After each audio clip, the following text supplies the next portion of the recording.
అందరికీ నమస్కారం. మన ఈనాటి మరో అత్యంత ఆసక్తికరమైన లోతైన విశ్లేషణకు స్వాగతం.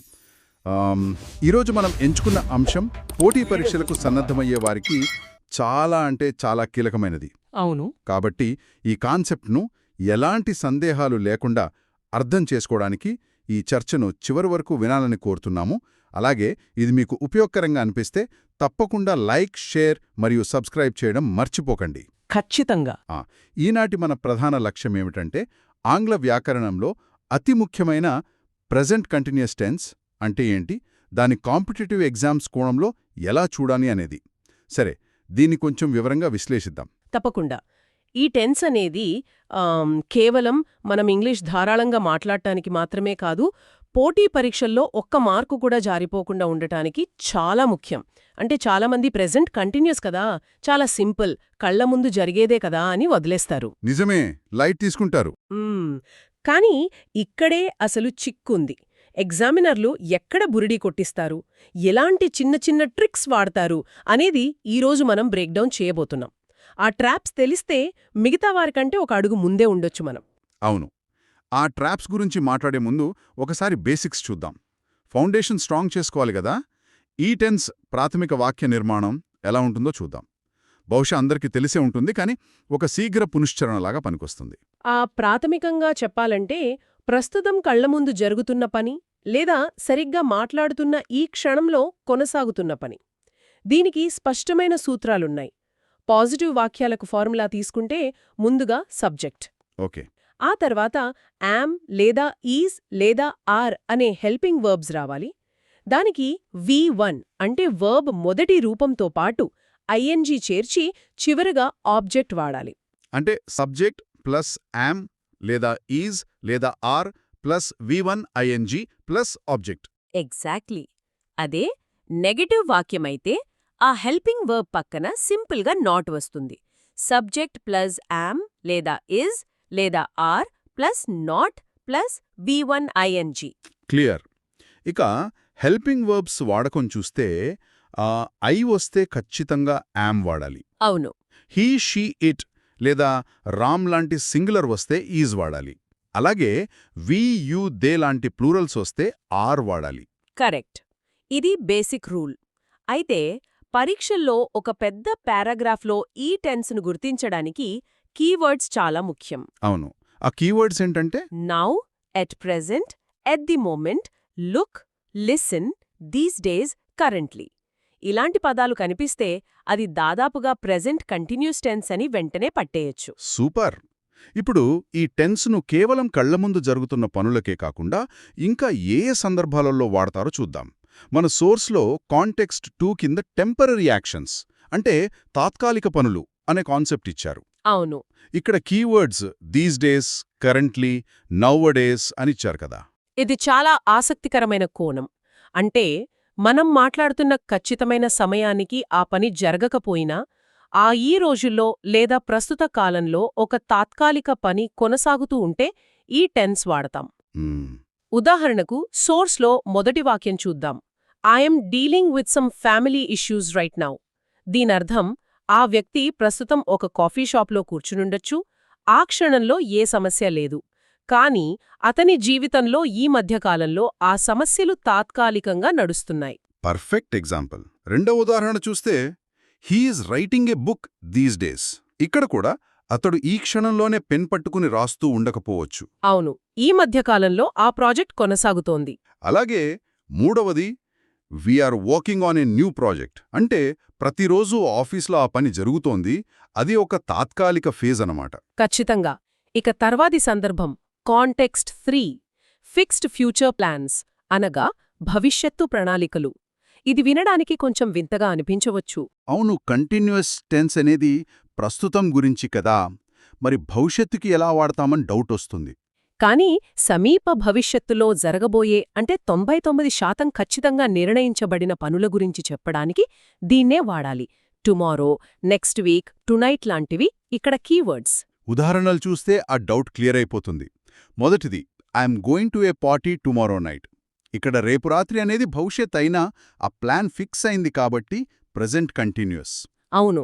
రెండవది, my uncle is arriving tomorrow. ఆయన టికెట్ బుక్ అయిపోయింది, రావడం ఖాయం.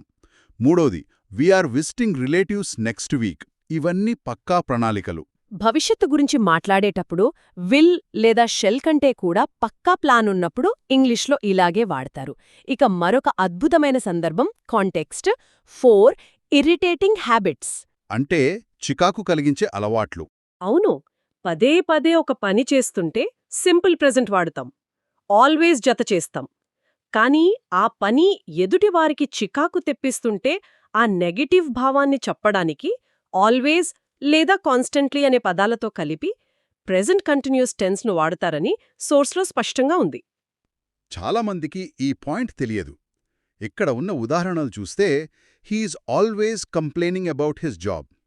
ఆ ఫిర్యాదులు విని విని చికాకు వస్తోంది అని చెప్పడమే ఉద్దేశం. కరెక్ట్. రెండవది, you are always working on your laptop. ఇది ఒక కంప్లైంట్ లాంటిది. మూడవది, she is constantly talking in class.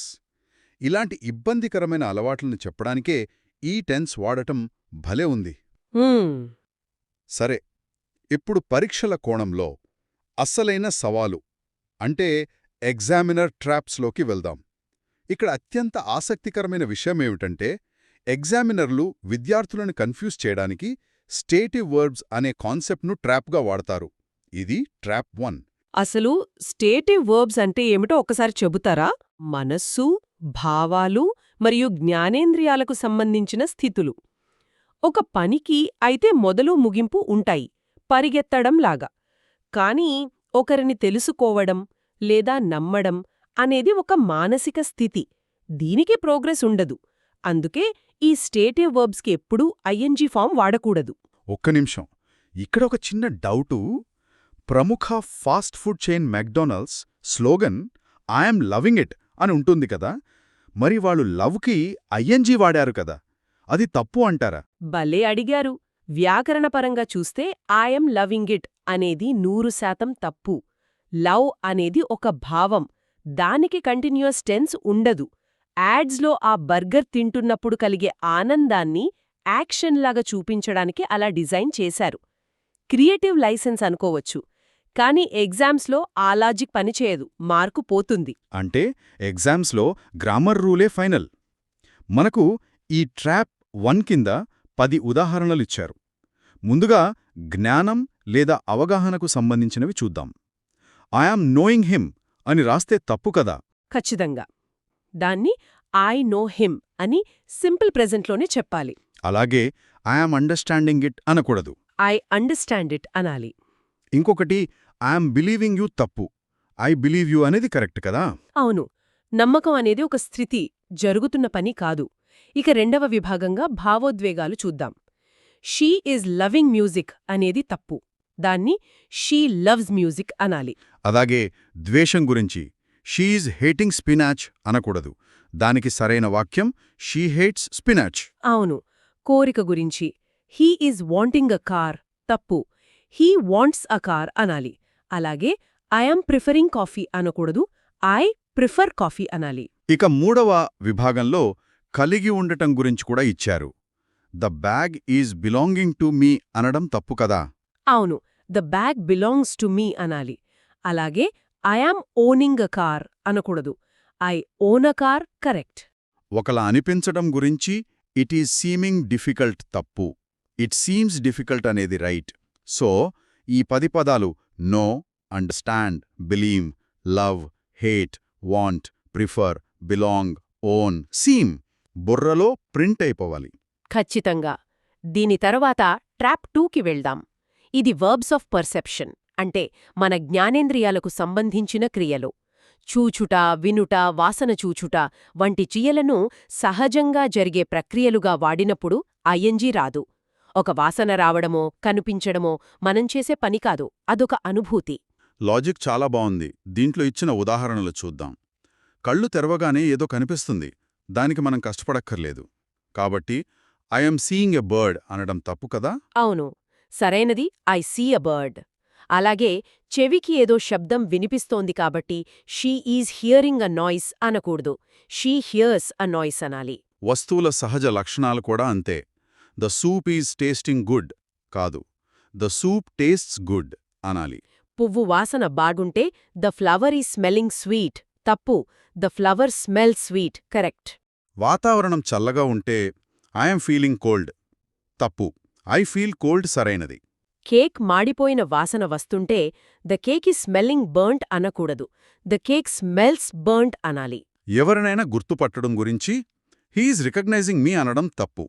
He recognises me correct. మార్పును గమనించడం ఐఎమ్ నోటీసింగ్ అ చేంజ్. తప్పు. I notice a change. Correct. ఏదైనా నిజంలా అనిపిస్తే it is appearing to be true అనకూడదు. It appears to be true అనాలి. ఎగ్జాక్ట్లీ.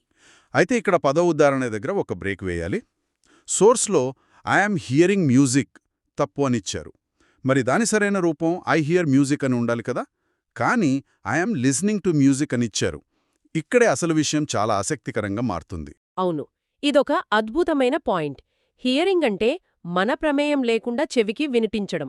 ఇది ఒక సెన్స్. కానీ సంగీతమనేది మనం కావాలని శ్రద్ధగా వినే ప్రక్రియ. అలా వింటున్నప్పుడు ఆ క్రియ లిజన్గా మారుతుంది. లిజన్ అనేది మన కంట్రోల్లో ఉండే యాక్షన్ వర్బ్. అందుకే దానికి ఐఎన్జీ వస్తుంది. ఓహో. కాబట్టి ఐఎమ్ లిజనింగ్ టు మ్యూజిక్ అనేది 100% కరెక్ట్. ఎగ్జామినర్లు ఇలాంటి సూక్ష్మమైన తేడాలతోనే ట్రాప్ చేస్తారు. నిజంగా మైండ్ బ్లోయింగ్ లాజిక్ ఇది. ఈ లాజిక్తోనే ట్రాప్ 3 డబుల్ మీనింగ్స్ గురించి ఇచ్చారు. అంటే సందర్భం మారితే అర్థం మారుతుంది, గ్రామర్ రూల్ మారిపోతుంది. ఒకే పదాన్ని స్టేట్ కింద, యాక్షన్ కింద ఎలా వాడొచ్చో చూద్దాం. మొదటి పదం హ్యావ్. నా దగ్గరొక కారు ఉంది అని చెప్పడానికి ఐ హ్యావ్ అ కార్ అంటాం. ఇది పొజెషన్ అనే స్థితి. కాబట్టి ఇక్కడ ఐఎమ్ హ్యావింగ్ అ కార్ అనకూడదు. అవును. కానీ భోజనం చేయడం గురించి మాట్లాడేటప్పుడు ఐఎమ్ హ్యావింగ్ లంచ్ అనొచ్చు. ఇక్కడ హ్యావ్ అంటే ఈటింగ్ అనే యాక్షన్ అన్నమాట. యాక్షన్ కాబట్టి ఐఎన్జీ వచ్చింది. చాలా క్లియర్. రెండవ పదం థింక్. ఒకరితో వాదిస్తున్నప్పుడు I think you are right అంటాం. అది ఒపీనియన్ కాబట్టి ఐఎమ్ థింకింగ్ రాదు. కరెక్ట్. కానీ ఒక లెక్కను సాల్వ్ చేయడానికి బుర్రలో ప్రాసెస్ నడుస్తున్నప్పుడు I'm thinking about the problem అని అనవచ్చు కదా. అద్భుతంగా చెప్పారు. మూడవది స్మెల్. ఒక పువ్వు సహజ నాణ్యతను చెప్పేటప్పుడు ద ఫ్లవర్ స్మెల్స్ గుడ్ అనాలి. పువ్వు వాసన చూడట్లేదు. కాని ఒక వ్యక్తి కావాలని ఆ పువ్వును వాసన చూస్తున్నప్పుడు అది యాక్షన్. అప్పుడు he is smelling the flower అనవచ్చు. నాలుగవ పదం అపియర్. విచారంగా కనిపిస్తున్నారని చెప్పాలంటే హీ అపియర్స్ సాడ్ అంటాం. అదే ఒక నటుడు స్టేజ్ మీదకొస్తుంటే the actor is appearing on stage అంటాం. చివరగా ఐదవ పదం టేస్ట్. నిమ్మకాయ పుల్లగా ఉంది అని చెప్పడానికి ఇట్ టేస్ట్ సోర్ అంటాము. కాని ఒక చెఫ్ సూప్ రుచి చూస్తున్నప్పుడు అది యాక్షన్ కాబట్టి the chef is tasting the soup అని వాడవచ్చు. ఈ 5 పదాలు have, think, smell, appear, taste పరీక్షల్లో పదే పదే వస్తాయి. ఇవన్నీ తెలుసుకోవటం నిజంగా హెల్ప్ అవుతుంది. ఇప్పుడు అతిపెద్ద డేంజర్ జోన్ ట్రాప్ 4లోకి వెళ్దాం. సోర్స్లో ఒక వార్నింగ్గా ఇచ్చారు, ద సిన్స్ ఫార్ మిస్టేక్. సమయం వచ్చినప్పుడు ఏం చెయ్యాలి? దీన్ని ఒక రెడ్ అలర్ట్ లాగే తీసుకోవాలి. వాక్యంలో గనక సిన్స్ లేదా ఫర్తో పాటు సమయం కనిపిస్తే ఎట్టి పరిస్థితిలోనూ యామ్-ఈజ్-ఆర్ వాడకూడదు. సిన్స్ ఫర్ వాడాము అంటే ఆ పని గతంలో మొదలై ఇప్పటికీ కొనసాగుతోంది అని అర్థం. కాబట్టి ప్రెజెంట్ పర్ఫెక్ట్ కంటిన్యూయస్ అంటే హ్యావ్ బీన్ లేదా హ్యాస్ బీన్ వాడాలి. ఈ ట్రాప్లో 10 వాక్యాలిచ్చారు. మనం నిత్య జీవితంలో తప్పుగా వాడేవే. ఉదయం నుండి వర్షం పడుతోంది అనడానికి it is raining since morning రాస్తే తప్పు కదా. అవును, సిన్స్ వచ్చింది కాబట్టి it has been raining since morning. రాత్రి నుండి చిలుకులు పడుతున్నాయి అనడానికి it is drizzling since last night తప్పు. It has been drizzling since last night సరైనది. నిరీక్షణ గురించి చూస్తే ఐఎమ్ వెయిటింగ్ ఫర్ 2 hours అంటారు. ఇది తప్పు. I have been waiting for 2 hours correct. బాబూ మధ్యాహ్నం నుండే ఏడుస్తున్నాడు అనడానికి the baby is crying since noon కాదు, the baby has been crying since noon అనాలి. They are playing for a long time తప్పు. They have been playing for a long time అనాలి. He is sleeping since 10 PM తప్పు. He has been sleeping since 10 PM సరైనది. You are watching TV for 3 hours తప్పు. You have been watching TV for 3 hours correct. ఇక నివాసం, ఉద్యోగం లాంటి విషయాల్లో she is working here since 2015 అంటారు తప్పు. She has been working here since 2015 అనాలి. We are living here for 10 years తప్పు. We have been living here for 10 years చెప్పాలి. ఐఎమ్ టీచింగ్ ఫర్ 5 years తప్పు. I have been teaching for 5 years. Correct. ఈ ఒక్క simple logic, సమయం కనిపిస్తే have been, has been వాడాలి అని గుర్తుపెట్టుకుంటే మార్కు గ్యారంటీ. అవును. ఇప్పుడిదంతా పరీక్షల్లో నేరుగా ఎలా వస్తుందో కాంపిటీటివ్ ఎగ్జామ్ ఎర్రర్ స్పాటింగ్ విభాగంలో విశ్లేషిద్దాం. 5 అద్భుతమైన ప్రశ్నలిచ్చారు.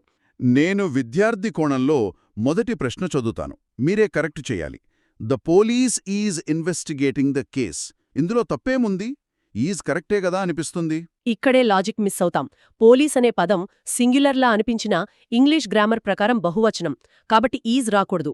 ద పోలీస్ ఆర్ ఇన్వెస్టిగేటింగ్ అనేది కరెక్ట్. సూపర్. రెండో ప్రశ్న, look the man run after the bus. ఇక్కడ తప్పేమిటి? కీవర్డ్స్లో మాట్లాడుకున్నాం కదా, లుక్ అంటే ప్రస్తుతం కళ్ల ముందు జరుగుతున్న పని, కాబట్టి సింపుల్ ప్రెజెంట్లో రన్ ఉండకూడదు. Look the man is running after the bus. Clear. మూడవ ప్రశ్న, don't disturb me, I do my homework. దీంట్లో ఎర్రర్ ఏంటి? నన్ను డిస్టర్బ్ చేయొద్దు అంటున్నారంటే ఆ క్షణంలోనే పనిలో ఉన్నారోనర్థం. కాబట్టి ఐ డూ రాదు, I am doing my homework. నాలుగవ ప్రశ్న, are you believing in God. ఇందులో తప్పేముంది? ఇది ట్రాప్ 1. బిలీవ్ అనేది స్టేటివ్ వర్బ్, దానికి ఐఎన్జీ రాదు. So do you believe in God అని మార్చాలి. ఐదవది, while I was reading he was playing. ఇందులో ఎర్రర్ ఎక్కడుంది? ఇదొక ట్రిక్ క్వెశ్చన్. ఇక్కడ ఎర్రర్ ఏవీ లేదు, కరెక్ట్ సెంటెన్స్. గతంలో 2 పనులు సమాంతరంగా జరుగుతున్నప్పుడు రెండింటినీ పాస్ట్ కంటిన్యూయస్లో చెప్పవచ్చు. అభ్యర్థులను కన్ఫ్యూజ్ చేయడానికి ఇస్తారు. వావ్, ఇవన్నీ చాలా లోతైన విషయాలు. ఈ ఒక్క టెన్స్ చుట్టూ ఇన్ని ట్రాప్స్ ఉంటాయని ఎవరూ ఊహించరు. అవును. ఈనాటి సమాచారం కాంపిటీటివ్ ఎగ్జామ్స్ వాళ్ళకి చాలా విలువైనది.